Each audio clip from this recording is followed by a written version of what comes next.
అందరికి నమస్తే. పోలీసోళ్ళు రెడ్ హ్యాండెడ్‌గా దొరికిండ్రు. పోలీసు వాళ్ళు ఏ గవర్నమెంట్ ఉంటే ఆ గవర్నమెంట్‌కి ఒత్తాసు పలికి, ఆ పార్టీ కార్యకర్తల్లాగా వ్యవహరిస్తారో అనేది ఒక పెద్ద వాళ్ళ మీద ఒక ముద్ర ఉంది. వాళ్ళు కనీసం దాన్ని ఆ ముద్ర నుంచి బయటకొచ్చే ప్రయత్నం కూడా చేయరు. ప్రతిసారి దొరికిపోతారు. ఇప్పుడు ఈ లఘుచర్ల సీఎం రేవంత్ రెడ్డి సొంత కాన్స్టిట్యున్సీ కొడంగల్ లఘుచర్ల ఇష్యూలో దొరికిపోయారు. ఎట్లా దొరికిండ్రంటే నరేందర్ రెడ్డి, పట్నం నరేందర్ రెడ్డి కొడంగల్ మాజీ ఎమ్మెల్యే అరెస్ట్ చేసిండ్రు. అరెస్ట్ చేసిన తర్వాత పోలీసు వాళ్ళు కన్ఫెషన్ తీసుకుంటారు, అది వాళ్ళ రూల్. కానీ దానిలో అబద్ధాలు రాయకూడదు పోలీసు వాళ్ళు. పోలీస్ కన్ఫెషన్ అనేది ఫైనల్ కాదు. దానిలో కొంతనే కరెక్ట్ ఉండొచ్చు. అది కోర్టులో ఇచ్చే కన్ఫెషన్ ఫైనల్ అవుతుంది. కోర్టులో ఇచ్చే కన్ఫెషన్ అంటే ఒప్పుకోవడం. కన్ఫెషన్ అంటే తెలుగులో ఒప్పుకోవడం.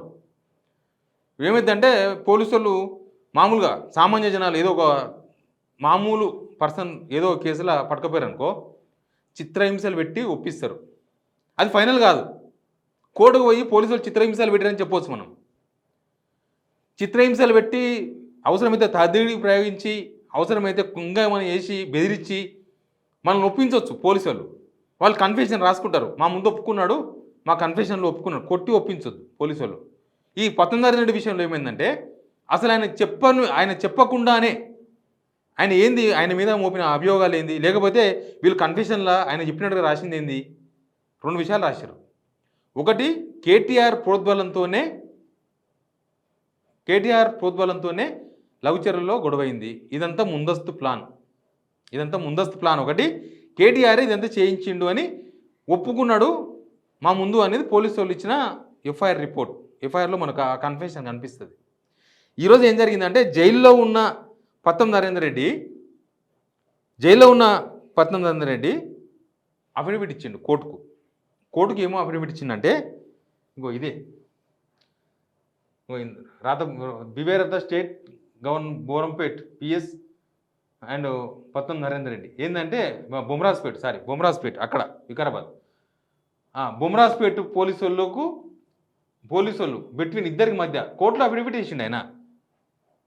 ఈయన ఏ కోర్టులో అయితే సబ్మిట్ చేసిండ్రో వికారాబాద్ కోర్టులో సబ్మిట్ చేశారు కదా, ఆ వికారాబాద్ కోర్టులోనే ఆయన అఫిడవిట్ వేసిండు. ఏమని వేసిండు తెలుసా? ఇదంతా ఇంగ్లీష్లో ఉంది, మనం తెలుగులో చదివే ప్రయత్నం చేస్తా. పోలీసులు నా పేరుతో ఇచ్చిన కన్ఫెషన్ రిపోర్ట్ తప్పు.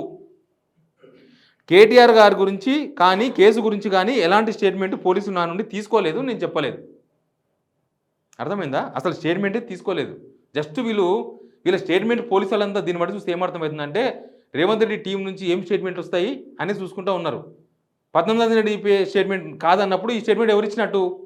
రేవంత్ రెడ్డి మనుషులు, వాళ్ళ తమ్ముడో వాళ్ళ అన్ననో పిఏలో పిఆర్ఓలో వాళ్ళ మనుషులు ఎవరో 19 ఆయన ఎవరు, ఆయన సలహాదారుడో ఈ కన్ఫెషన్ ఇచ్చినట్టు. మరి వాళ్ళని తీసుకుపోయి లోపలేయాలి ఫస్ట్.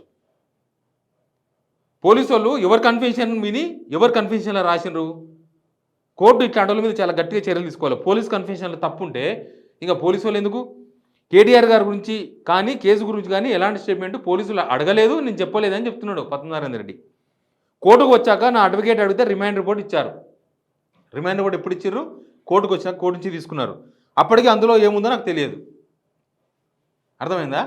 అంటే ఒక కేసును తప్పుదో పట్టించే ప్రయత్నంలో భాగంగా పోలీసులు ఎలాంటి పాత్ర పోషించారు అనేది ఆయన ఇచ్చిన కన్ఫెషన్ ఇస్తే ఆయన టైం వచ్చినప్పుడు కోర్టులో కన్ఫెషన్ ఇస్తాడు. కోర్టులో కూడా కన్ఫెషన్ ఉంటుంది. ఏదైనా కేసులో పోలీసులు చెప్పింది ఫైనల్ కాదు. పోలీసులు నమ్ముకుంటే మొత్తం ప్రజాస్వామ్యం లేదు, ఏమీ లేదు. మొత్తం ఇంకా ఏమంటారు, ఇందిరమ్మ పాలన వస్తుంది చూడు, ఇందిరమ్మ రాజ్యం, ఇందిరమ్మ ఎమర్జెన్సీ వస్తుంది చూడు, అప్పుడు పోలీసుల కన్ఫెషన్ నడుస్తుందేమో. వాళ్ళు చెప్పింది ఫైనల్ అవుతుంది. పోలీసులు అట్లా వ్యవహరించొద్దు. పోలీసు దానిలో ఏం కన్ఫెషన్ తీసుకున్నారు అనేది అడిగి రాయాలి. వీళ్ళంతలకు వీళ్ళు సొంతంగా ఎవరో చెప్తే రాయదు. ముఖ్యంగా ఇట్లాంటి పొలిటికల్ కేసుల్లో ఎక్కువ జరుగుతూ ఉంటాయి ఇట్లా ఈ కన్ఫెషన్స్ ఎక్కువ కూడా.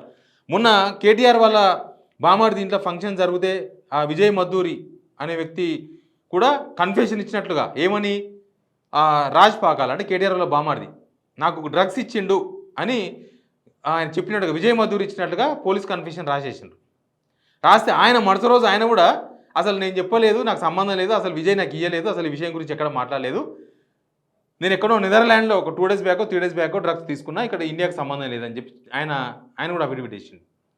అంటే పోలీసు వాళ్ళు ఎట్లా వ్యవహరిస్తున్నారు? పోలీసు వాళ్ళు కాంగ్రెస్ కార్యకర్తల కన్నా దారుణంగా, కాంగ్రెస్ కార్యకర్తల పాపం తీవ్ర అసంతృప్తితో ఉన్నారు. తీవ్ర అసంతృప్తితో ఉన్నారు కాంగ్రెస్ కార్యకర్తలు. గవర్నమెంట్ వచ్చినా మాకేం పనులైతే లేవు, గవర్నమెంట్ వచ్చినా మాకేం పదవులు ఇవ్వలేదు. కానీ పోలీసు వాళ్ళు మాత్రం కాంగ్రెస్ కార్యకర్తల కన్నా ఎక్కువ సంతృప్తికరంగా పనిచేస్తున్నట్టు కనిపిస్తుంది ఇలా. ఏ గవర్నమెంట్ ఉంటే ఆ గవర్నమెంట్ మోచేతి నీళ్ళు లేకుండా పోతే పోలీసు వాళ్ళకు జనాలకు మీ మీద ఏ నమ్మకం కలుగుతుంది? ఏ కేసు అయినా అంతే ఉంటుంది. ఎవడో వచ్చి దౌర్జన్యం చేసి ఓ ప్లాట్ గుంజుకుంటే ఆయన వచ్చి కంప్లైంట్ చేస్తే ఆడెవడో బలవంతుడు కాబట్టి ప్లాట్ కబ్జా చేసే ప్రయత్నం చేసింది కదా, మీరు వాళ్ళ దిక్కే వత్తాసు వక్తారని అర్థం కాలే ఇప్పుడు?